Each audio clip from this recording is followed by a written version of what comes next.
Hello, everybody. Welcome to Heartlight Vedic Astrology. Today I was going to talk about symbolism of the sixth house or sixth bhava. Bhava is Sanskrit for house. And this is all from a Vedic astrology or Jyotish perspective. So let's get into it. If you're new to Vedic astrology or my videos, all of my teaching videos on the subject are in my concepts playlist. They can all be found there. And wherever you see a double asterisk in one of my talks, that means I have a teaching video on that topic if you'd like to learn more. Yeah, again, if you're a newbie here, some of these other videos may be helpful to you to get more out of this talk. And the videos I would suggest to watch before this one is North, South, and East Indian style charts. I do include Western style charts there, but it's not on the title. And then also Introduction to Navigating a Birth Chart, Introduction to the Constellations or Rashis, also Constellation or Rashi categories, benefic and malefic planets or grahas. Also, I have a whole playlist on each of the classic planets of Jyotish. And for this one specifically, I would look at symbolism of Mercury or Buddha.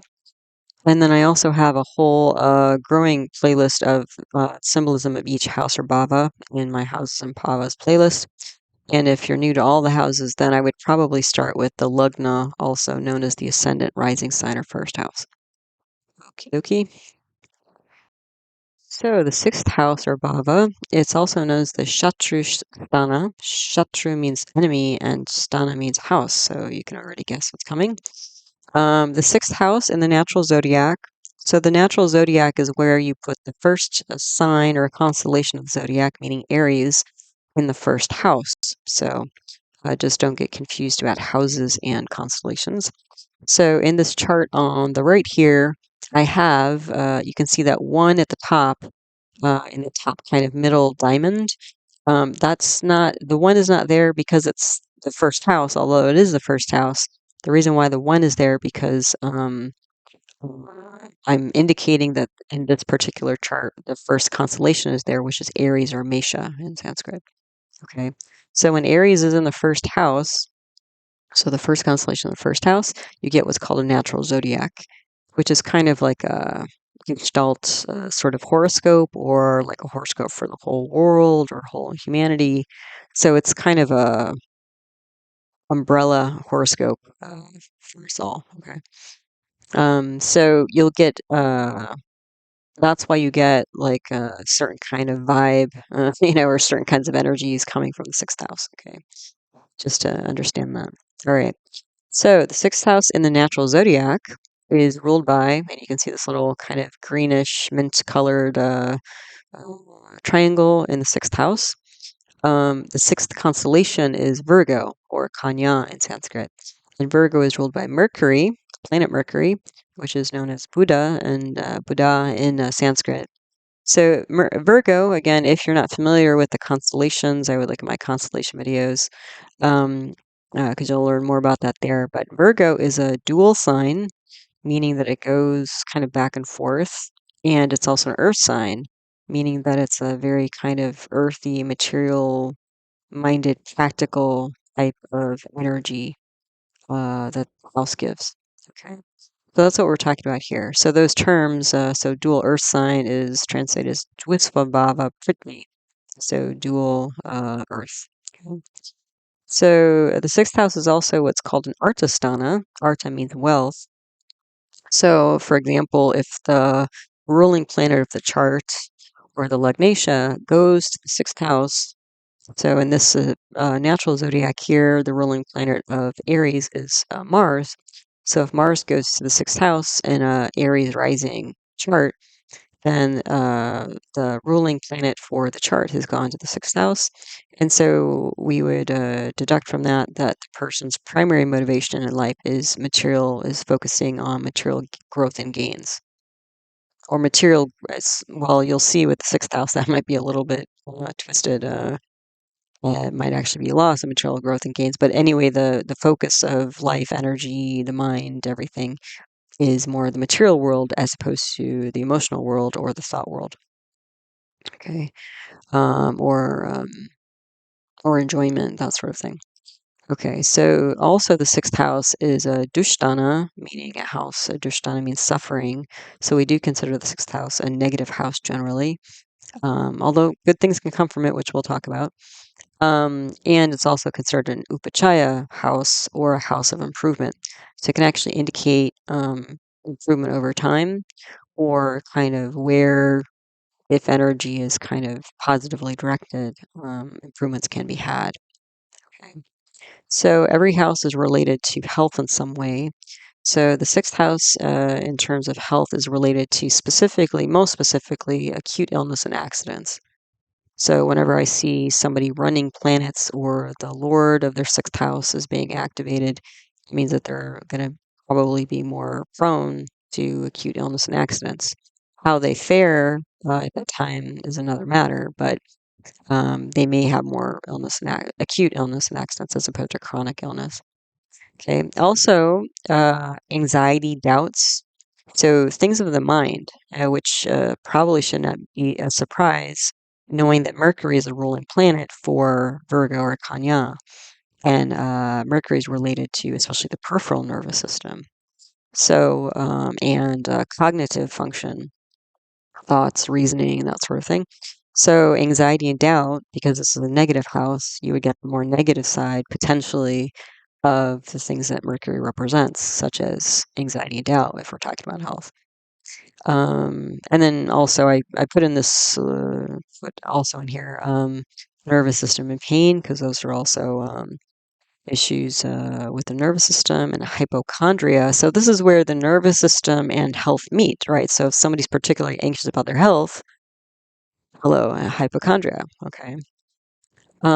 So also the sixth house, because it's a material energy house, we would see things here like diet, exercise, also daily routines, daily kind of methods that somebody might maintain their health or destroy their health.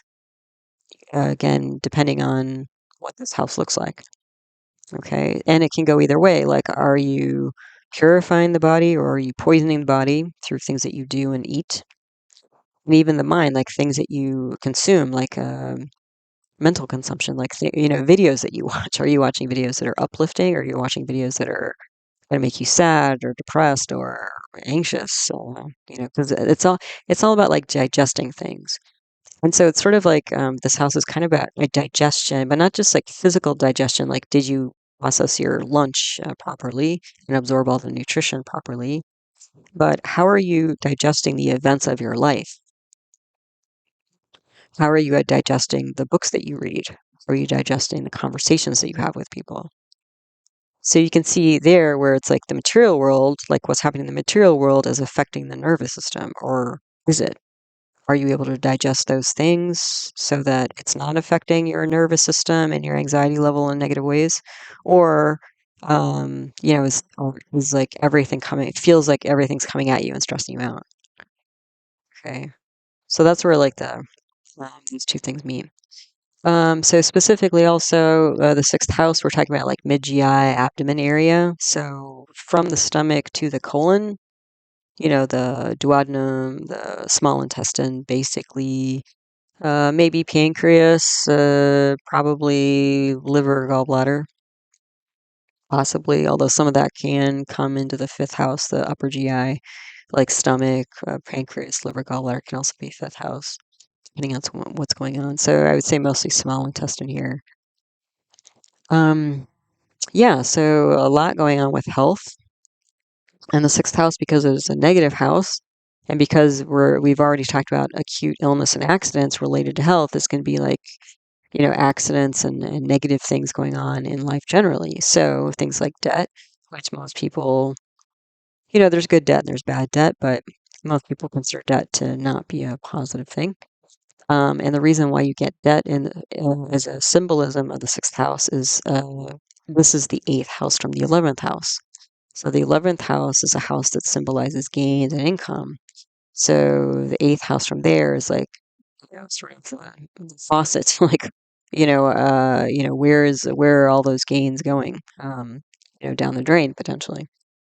Also on the opposite side, credit. So debt and credit, those two go together.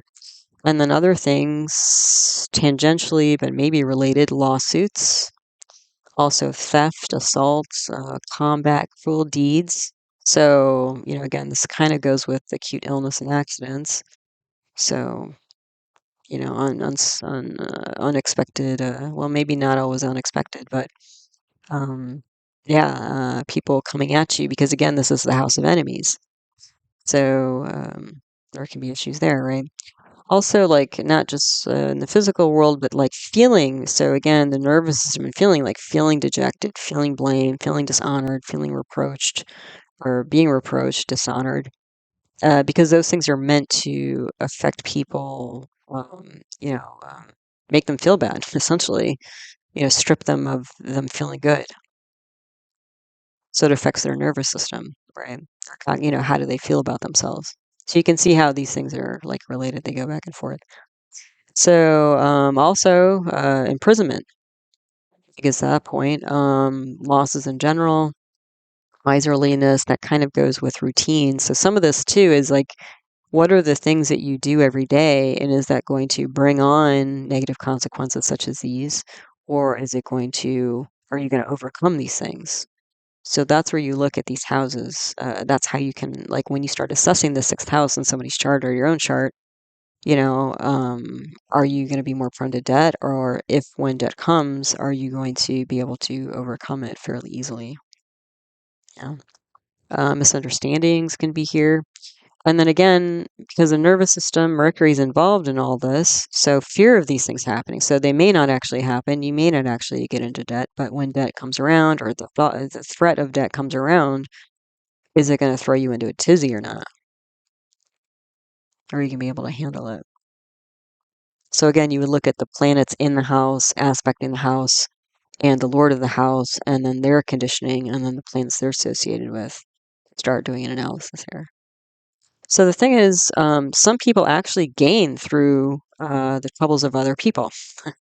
If you have a strong sixth house, or the lord of your sixth house is well placed and strong, you might be somebody who actually makes gains through the troubles of others, such as a lawyer or a doctor or a health professional, somebody in the law enforcement business, like judges, police officers, doctors, nurses. You can see that. And then sort of an extension of that is that some people, when they get into debt, and this is kind of like partially like, are they able to overcome the debt? Are they able to receive charity or welfare or some other means as like a lifeline when they're in debt or when they're in trouble? Or are they just like, out on the street, nobody cares? Yeah. Okay. So who's related to this sixth house? Well, enemies, because it's the enemy house, Shatrustana, right? Also servants and employees, so kind of menial labor type folks typically, or at least folks who are sort of, if you're like mid-level management, people who work for you, right? So they're below you, right? If you have that thought of like a hierarchy, you don't, well, some people you still cut a paycheck to some people, even if you don't believe in hierarchy, if you're more egalitarian or whatever. Maternal uncle or aunt could be here because it's the third house from the fourth house. The fourth house represents mother. The third house represents siblings, so siblings of mother. This could also represent orphans or like adopted children. So if you have a strong sixth house, or maybe your fifth house, which is the house most related to children, if your fifth house is compromised but your sixth house is very strong, maybe you end up adopting children instead of having biological children, that sort of thing. This sixth house is also pets, which some people consider sort of adopted for feather babies. Outcasts, so that kind of goes along with orphans. And I'm not entirely sure how those are derived from here, but maybe just because like people who have experienced loss, right? Like an orphan. I mean, if they've lost their family, for most people, they would consider that a pretty big loss. Outcasts, so people who have lost society or lost their place in society. You can kind of see how that works, yeah. And then we have stepmother and cousins. So this I put a question mark because I'm not sure. I was trying to get like you know, how, like, if ninth house is father and this is the father's second wife, we don't use this house. The sixth house of a chart is the second house of a father. So, second or third or whatever, wife of the father. So I'm not sure how this comes about, but it's on the list, so I put it here. I don't use it. Maybe I should. Um, Also, cousins. This was also, I didn't really understand. Um, because I would think to get at cousins, you would start at like the mother house, so that's the fourth house, and then you get siblings of mother, so that would end up in the sixth house. But then children of the maternal uncle or aunt would be five houses away from the sixth house, which would be one, two, three, four, 10th house. So those would be maternal cousins. And then paternal cousins, so if you start at the ninth house for father and you go three houses away for their siblings, that's going to take you to the 11th house. And then children, five houses from the 11th house, that's going to be one, two, three, four, five. That's going to be the third house. So I'm not sure how sixth house comes up for cousins, but it's on the list. So you have it on your list as well. But how they got there, I don't know. All right, and then careers. So I've already kind of given you some clues as to what this house, if this house is very strong, super strong, or if, for example, the 10th Lord is involved. The 10th Lord is kind of 9 to 5 job type stuff. If the 10th Lord is involved in the sixth house somehow, or maybe the seventh Lord, because the seventh Lord represents the seventh house represents independent business, or maybe even the ninth house. The ninth house represents government, so the Lord in the ninth house is involved in the sixth house. It could also be the third house. The third house is related to like artisan type stuff. So again, you have to figure out which lords are involved here. But anyway, if we're somehow the career is related to the sixth house, we would probably start looking at things like people who are involved in healthcare. So clinicians, doctors, nurses, physicians assistants, who else? Therapists, all the allied professionals. So like ultrasound technicians, hospitalists in general, anybody who works in a hospital, anybody related to medical sciences. So maybe they don't work in a hospital, they're not a clinician, but they're a geneticist or they're a molecular biologist or a microbiologist or something like that. All these different sciences related to health. Healers, nutritionists, and herbalists, especially because those are things you consume. And we talked about how the sixth house is related to digestion. So a lot of health related stuff. Conflict, so career related to conflict. So lawyers, judges, advocates, just the justice system generally, police officers, soldiers, and also because of conflict, like athletes, competitors, because again, athletes and competitors, even if it's a friendly competition, people still want to win, right, and beat the other people, even if they're good natured about it. Then debt, again, borrowing, lending, either side, all of it. Menial labor, because again, that's like servants and employees, and outsiders. So again, getting at people who are um, lost from their system or estranged from their family. So adoptees are, estranged from their country, adoptees, refugees, migrants. Okay, so yeah, like maybe a migrant lawyer would be like double up on the conflicts and then the outsiders issue, or adoption lawyer, probably hugely strong sixth house. Yeah. Border patrol. There you go. Then you got law and refugees. Yeah, you get the point. All right, so thanks so much for stopping by, listening to one of my talks. All of my teaching videos on the subject of Vedic astrology are my concepts playlist. They can all be found there. If you're interested in a personal birth chart reading, I do those on Zoom. You can email heartlightastro@yahoo.com for more information. I do have another YouTube channel on natural medicine. That includes other Vedic arts such as Ayurveda and yoga, as well as other paradigms of medicine like homeopathy and naturopathic medicine. The name of that channel is Nature Source Care, so that's out there too for you if you're interested. So, as always, I hope you found this talk interesting, useful, and helpful to you as you navigate the energy cycles of your own life. Until the next one, take care. Namaste.